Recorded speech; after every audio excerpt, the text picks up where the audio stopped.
Hello ඔයාලට කොහොමද?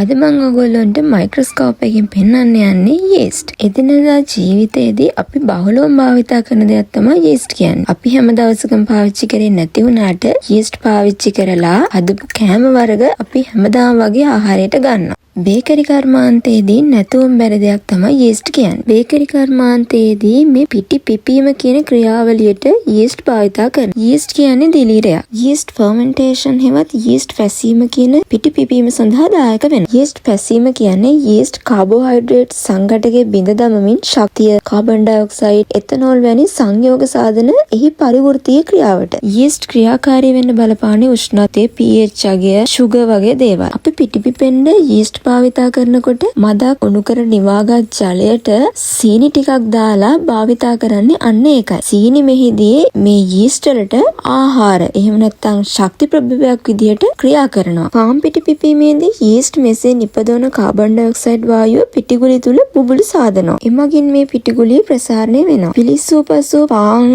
බනිස් වැනි දේවල් තුල කුඩා සිදුරු ඔයගොල්ලෝ දකින්නේ මෙන්න මේ නිසා. එමගින් පාන් සැහැල්ලු හා සිනිඳු බවට පත් වෙනවා. දැන් ඔයගොල්ලෝ දකින්නේ යීස්ට්, වර්ම්, වෝටර් සහ සුගර් පරිභෝජනය කරලා ප්‍රසාරණය වෙලා ඩ්‍රයි යීස්ට් එළියට ඇවිල්ලා යීස්ට් පැසීම සිදුවන ආකාරය. දැන් බලන්න යා මල්ටිප්ලයි වෙලා ගොඩක් තව සෛල හදලා ග්‍රෝ වෙනවා.